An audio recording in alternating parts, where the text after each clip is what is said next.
The sweat off my jock strap is better than the next best high-performance coach.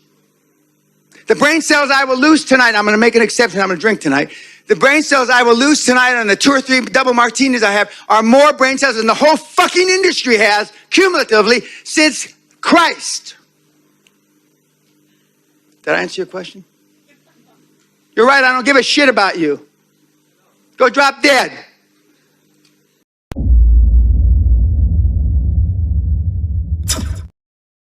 And if your parents are honest with you, which they're not, I can prove to you in this room that at least 50% of you are unwanted children. At least, probably more. I'm just going to give you 2 tests. You answer them yourself, not out loud. It's obvious if there's 9, 10 years apart of kids. Forget, that's an easy one. I'm going to make a joke. A Polish PhD could figure that one out, right? Okay. But it's been proven that in the tummy, mommy's tummy, from the 2nd trimester on, the kid can hear voices outside.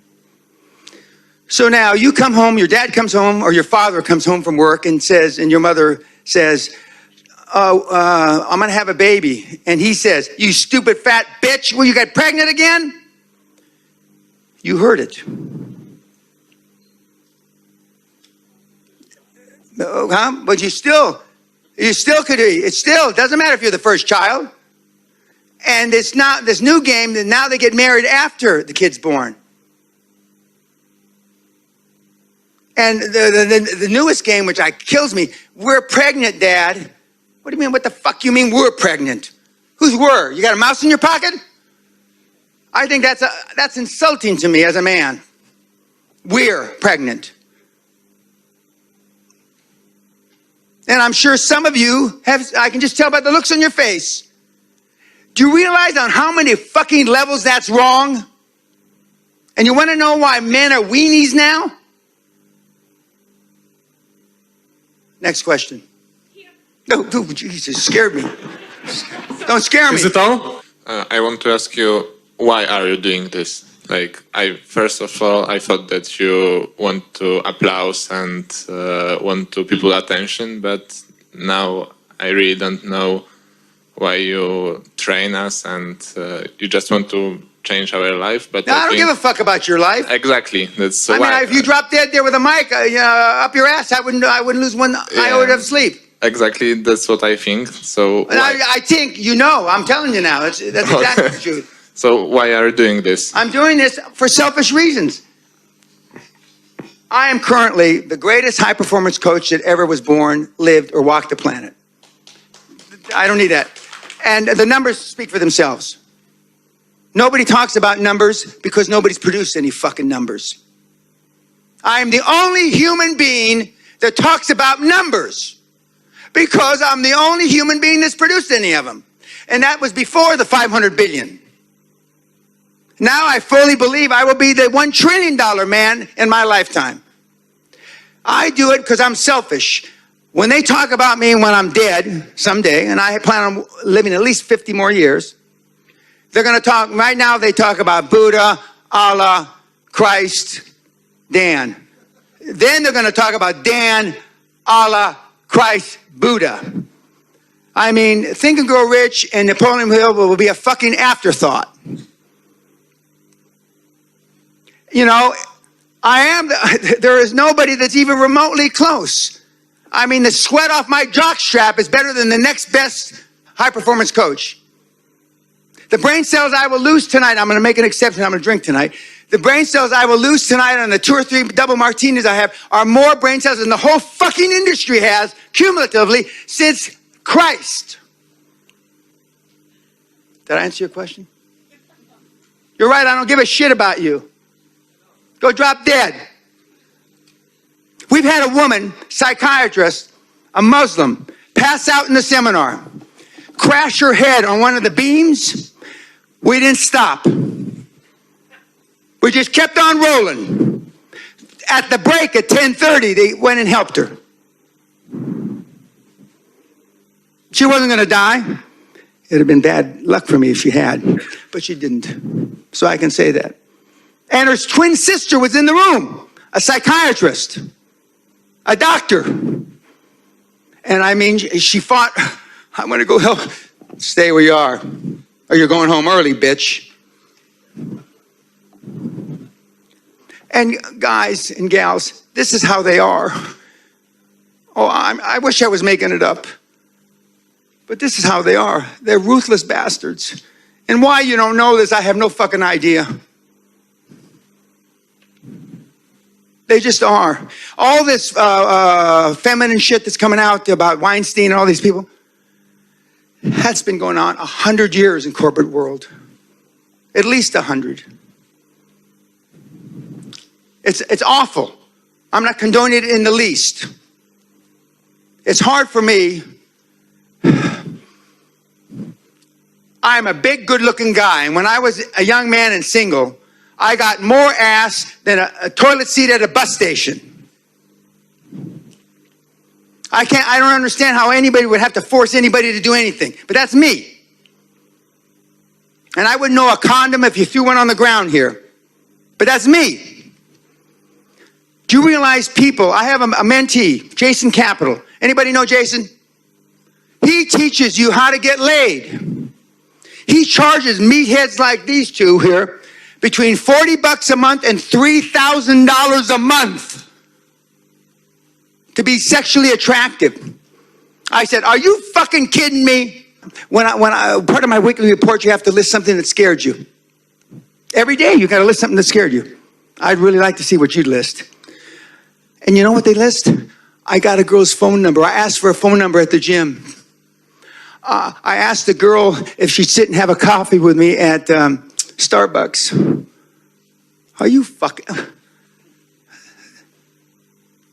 Are you kidding me? Guys are weenies now. Look at you.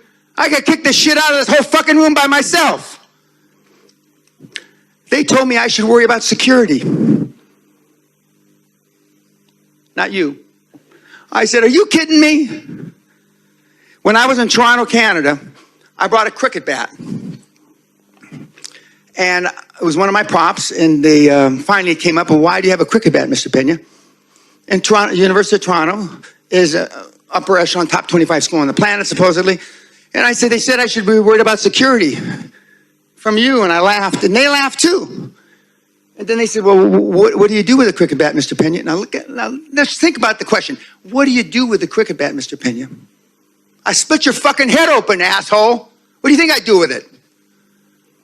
And then he said, when was the last time you used a cricket bat, Mr. Pena? And I said it was 2005 or 6 in India. We had an altercation, and they had 15 or so thugs roll up on motorcycles trying to intimidate me. 15 of them. Didn't work out that way for them. They had a bad fucking day. And now, if somebody spits in your wife's face, well, I'd reconsider and maybe had a bad day and I just walked the other way.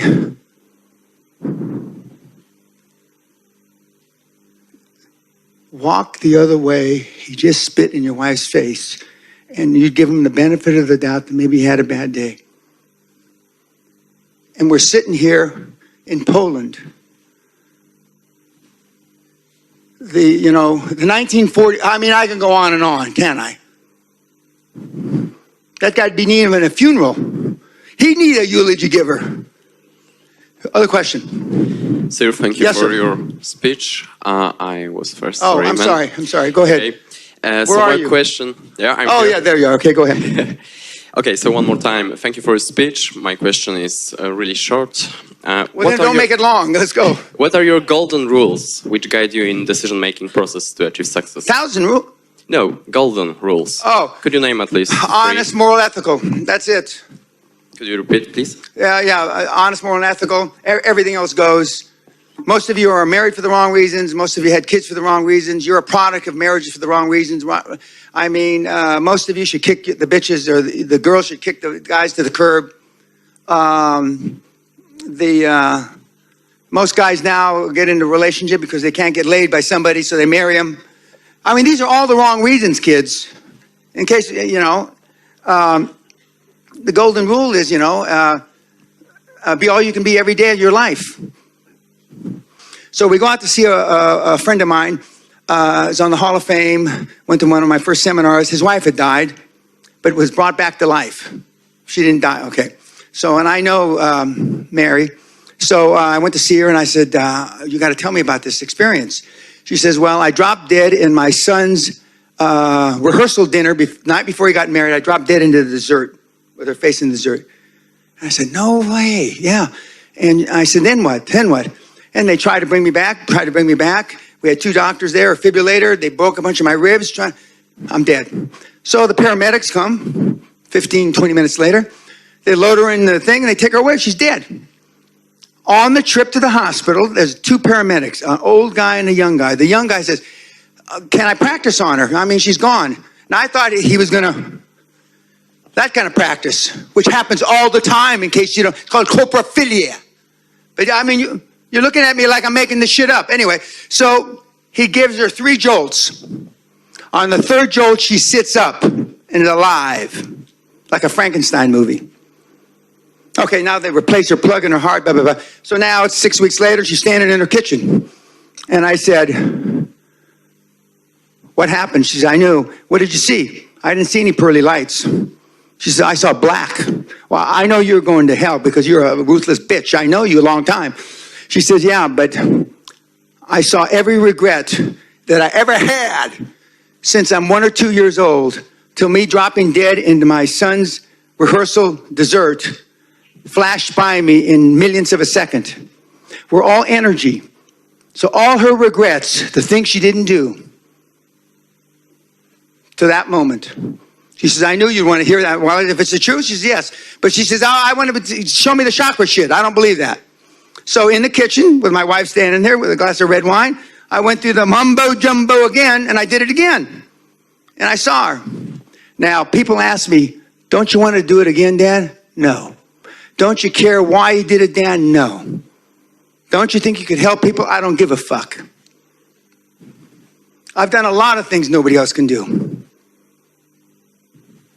But me seeing through my chakra doesn't enhance.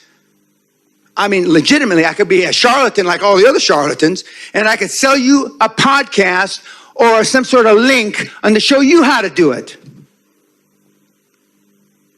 But I would be a disingenuous hypocrite if I did anything like that. But regrets. Another question. I have been talking to like 28 billionaires myself, and from what I'm not interested in your deals. No, I don't want to make a deal with you. It's just, you know, the fun of the game, of the No. business. The fun of the game is I manage 110 portfolios, 110 of you. 110 of you. I know more about, this is another commentary. Let's just say that these dipshits right here, 5 were my mentees, and they're my mentor programs for free. I will know more than each one of you on your businesses than you do in 30 days. I will know 100 times more on his, and his business in 30 days. So if I know more about their business times 110, because there's about 110 kids that I manage at once, what does that say about your real devotion to your idea? Either you're stupid, which many of you are. I mean, thick. Imbecile, idiot. Somebody was trying to have me define the difference between an imbecile and an idiot. And I said, I don't know. I don't deal with any of those. But I've done it with 80 IQs to 180 IQs. The 80 IQ did a 400 million pound deal. The 80 IQ did a 40 million pound deal. Does that tell you something? The 80 IQ was a joiner, a carpenter. The 80 IQ was a master's in computer science bullshit, yada, yada. Summa cum laude or something. You can't manage 100 businesses and do one yourself and do it well. That's why I don't do it for myself. I don't help my kids either. And there's nobody, I'm not passing the baton off to anybody. None of my kids would do this if I gave them $1 billion. My daughter would say, looking at you, why you would come and listen to my father is beyond my comprehension. Are these people sick? Do they realize what they're getting themselves into? They just think you're bullshitting, Dad. They don't know you don't give a fuck if they drop dead. We've only had one nervous breakdown this year of my kids. It's a light year. Because I drive you. You know, a horse, when you ride a horse, it doesn't give up. It rides till it dies. I ride you till your fucking arms and legs fall off. And then I keep riding you. Do you know that Usain Bolt, the great sprinter that just retired, right? The Jamaican guy. Every workout he did until the last race, which he didn't win, right? He got a bronze medal. Every race prior to that race, he worked out until he threw up. He knew his workout was complete when he threw up. Threw up. His body was spent because he threw up. Do you work that hard till you throw up? And guess what happened? He didn't win his last race, did he? So he went out a fucking loser. After 10 years of the greatest running history the world has ever known. Because he cut back a little. I'm told, I don't know, it's not important what I'm told. I don't want to disparage a guy after 10 years of great athletic endeavors. You guys, if you get a migraine headache, you take off. If you got diarrhea, you take off. If your wife calls you to come home and let's have a little detail. It's not for everybody, kids. The one who was a refugee and then Correct. now a lawyer. Yeah, I would like to know him. Well, you're not going to know him. Oh, one of the things, this is not a networking event. If people in my group talk to each other, they're out of the program. If I find out about it, and I do, they're out of the program. Because you don't share best of best practices. You share that your weenie's only this long and you can't put it in anything.